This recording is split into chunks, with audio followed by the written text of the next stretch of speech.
우리에게 주시는 하나님 말씀은 로마서 1장입니다. 로마서 1장 8절부터 12절까지의 말씀을 같이 찾겠습니다. 신약성경 239면에 있는 로마서 1장 8절부터 12절까지의 말씀인데요. 교독해서 한 절씩 읽겠습니다. 먼저 내가 예수 그리스도로 말미암아 너희 모든 사람에 관하여 내 하나님께 감사함은 너희 믿음이 온 세상에 전파되는도다. 내가 그의 영광에서 내 신으로 섬기는 하나님이 나의 정인이 되시느니와 항상 내 기도에 쉬지 않고 너희를 말하며 어떻게 하든지 이제 하나님 뜻 안에서 너희에게로 나아갈 좋은 길 얻기를 구하노라. 내가 너희 보기를 간절히 원하는 것은 어떤 신령한 인사를 너희에게 나누어 주어 너희를 결국하게 하려 하니 같이 읽겠습니다. 이는 곧 내가 너희 가운데서 너희와 나의 믿음으로 말미암아 피차 아니함을 얻으려 함이라. 아멘. 할렐루야. 오늘이 이번 겨울 들어 제일 추운 날인 것 같습니다. 오늘도 하나님의 능력이 우리를 붙드실 줄 믿습니다. 우리가 지난 수요일까지 함께 살핀 1절부터 7절까지의 말씀을 통해서 바울은 로마에서 예수를 믿고 하나님의 백성으로 살아가던 성도들에게 편지를 보내고 있었죠. 그러면서 가장 앞부분에서 인사말을 건네고 있었는데요. 그런데 바울의 이런 인사가 그저 안부를 묻거나 그저 형식적인 인사말이 아니었습니다. 그의 인사에는 복음의 핵심이 담겨 있었고요.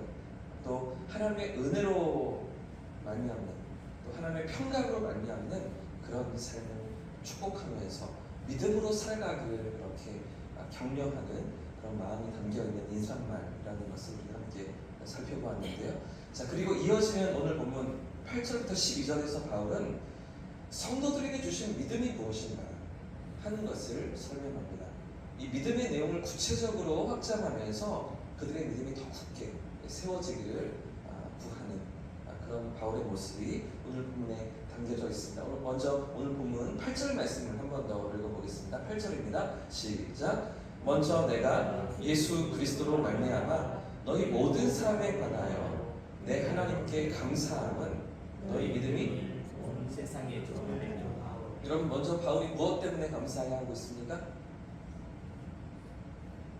로마에서 살아가던 아직 만나보지 못했던 성도들인데 그들의 믿음이 온 세상에 전파되고 있다는 것이죠.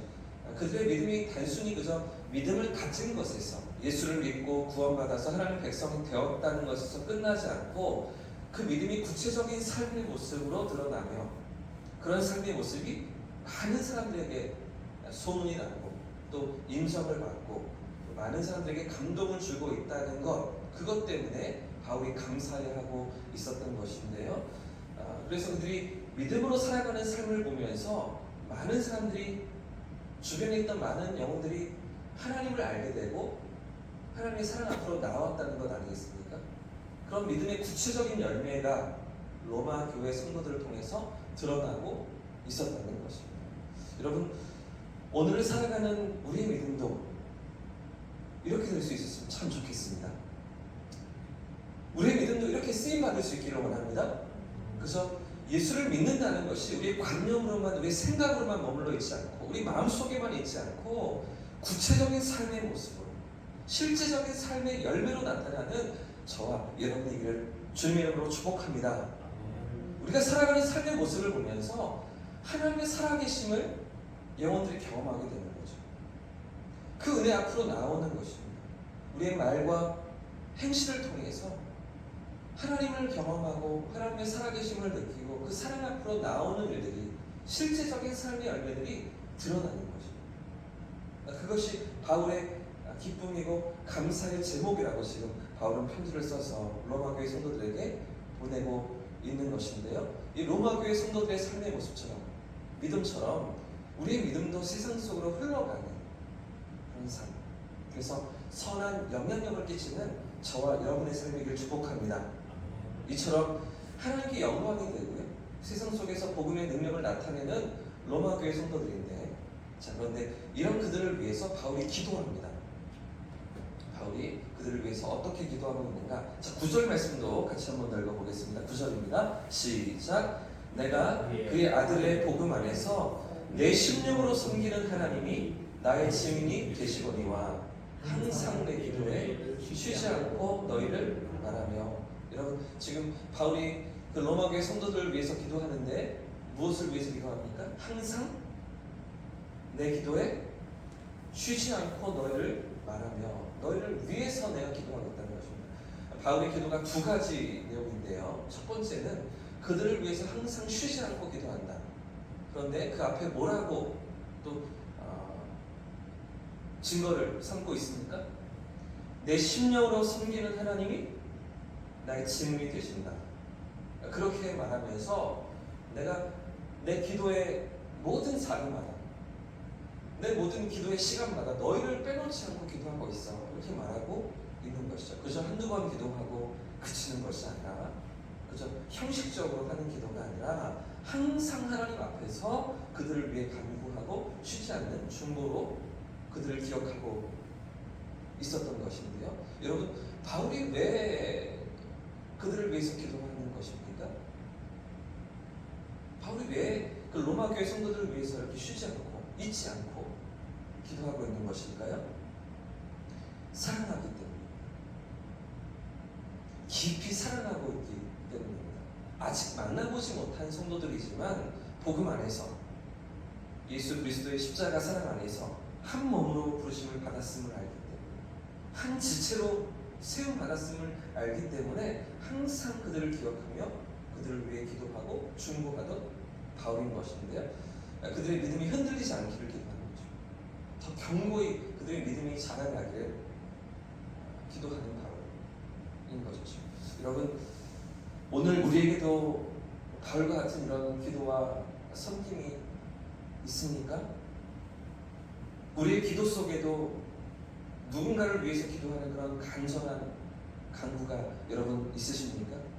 내 형편과 내 가족과 내 문제가 아니라 교회와 성도들을 위한, 그리고 지체들을 위한, 함께 믿음의 길을 걸어가는 형제와 자매들을 위한 그런 중보가 우리의 기도 가운데도 있습니까? 여러분, 올해 새롭게 편성된 이 사랑방이 있죠? 여러분, 적어도 우리 사랑방 멤버들을 위해서 기도해야 되는 것 아니겠습니까? 또 사랑방을 섬기는 리더들을 위해서, 함께 동역하는 리더들을 위해서 하나님 은혜를 주십시오. 기도해야 되겠죠? 또 할 수 있다면 앞에서 이끌어가는 담임 목사를 위해서, 우리 장로님들을 위해서 또 기도해야 되지 않겠습니까? 또 보이지 않는 구석구석에서 섬기는 우리 지체들을 위해서, 우리 성도들을 위해서. 그러다 보면 온 교회가 되겠네요. 그렇죠? 우리의 기도가 이렇게 확장돼 가는 거죠. 내 기도만 아니라 내 영역에서만 머물러 있는 것이 아니라 우리 주변으로, 우리 지체들로, 또 우리 공동체를 위한 기도로, 나라와 민족을 위한 기도로, 더 나아가서 열방을 품고 하나님의 뜻이, 하나님의 나라가 확장되기를 구하는 기도로 나아가는 그런 기도 아니겠습니까?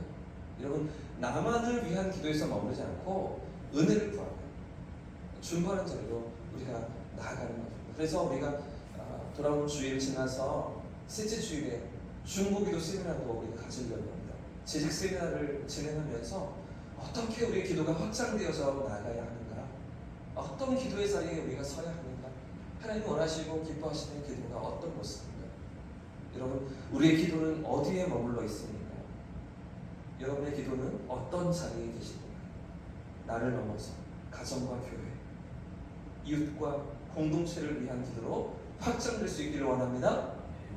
그들을 위해 은혜를 구하고 하나님께서 그들의 삶 가운데 은혜 주시기를 기도하면서 중보 기도의 자리로 나아가는 저와 여러분의 삶이길 축복합니다.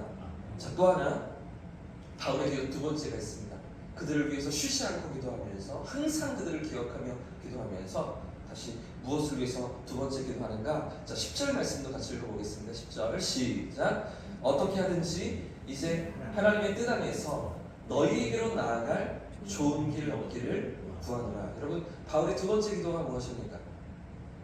속히 그들을 만나고자 하는 것입니다. 하나님께서 길을 열어주셔서 로마 교회 성도들을 빨리 만나고 그들과 함께 교제를 나누며 믿음 안에서 격려하고 그들을 세우기를 원하고 있던 것인데요. 자, 그런데 문제는 이런 바울의 바램이 쉽게 이루어진 것이 아니라는 사실입니다. 13절 말씀도 보시고 우리가 10절까지 읽었지만 13절 말씀도 보시면 그동안 바울은 여러 차례 로마로 나아가기를 준비했던 것 같습니다. 여러 차례 바울을 또 그 같이 있었던 3차 전도여행 팀과 함께 여러 차례 로마로 향할 그런 준비들을 했었던 것 같습니다. 하지만 상황과 여건이 열리지 않아서 그렇게 할 수가 없었던 그런 형편인 것 같은데요.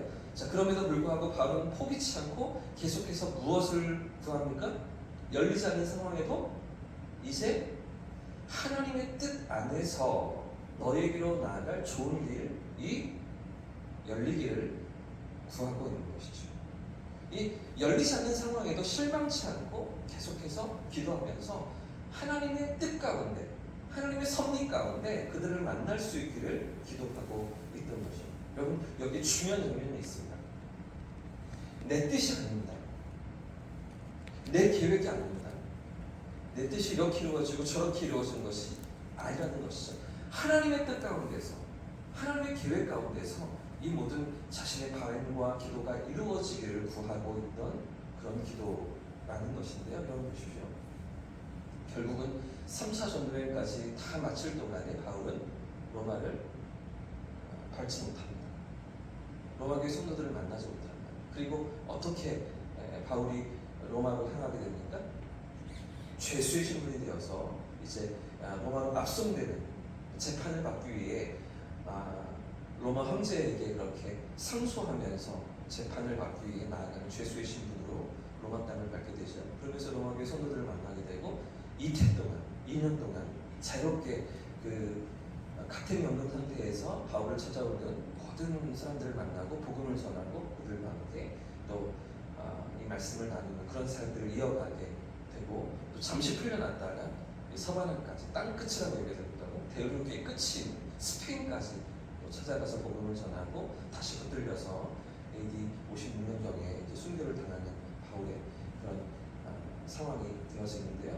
여러분, 하나님의 계획 속에서 하나님의 섭리 가운데 이 모든 일들이 이루어지기를 구하고 있던 거죠.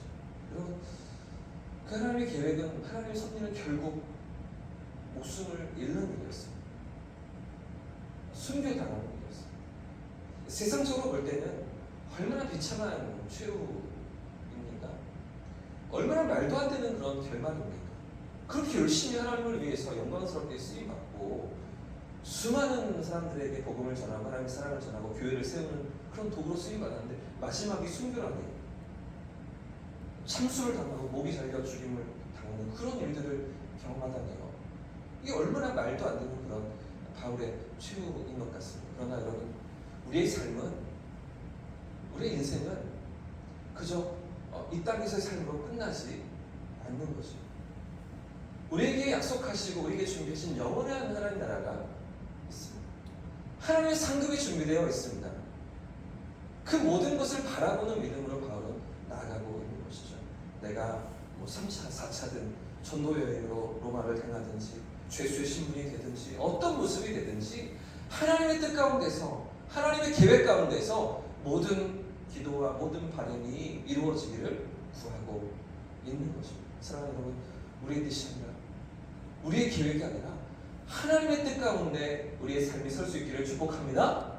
우리보다 더 크고 놀라우신 하나님의 선하심을 바라보면서 우리의 한계와 우리의 수준을 넘어서서 하나님 그분 앞에서 오늘을 살아가고 우리의 삶의 걸음을, 이 새해를 믿음으로 걸어가는 저와 성도님들 되시기를 축복합니다.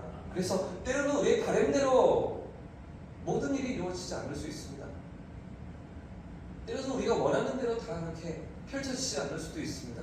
그러나 하나님 그분의 선하심과 완전하심을 바라보면서 그분의 신실하심을 신뢰하면서 하나님의 계획 안에 머물고 그분의 일하심을 기다리는 저와 성도님들 되시기를 예수님의 이름으로 축복합니다. 함께 찬송하고 기도하겠습니다. 찬송가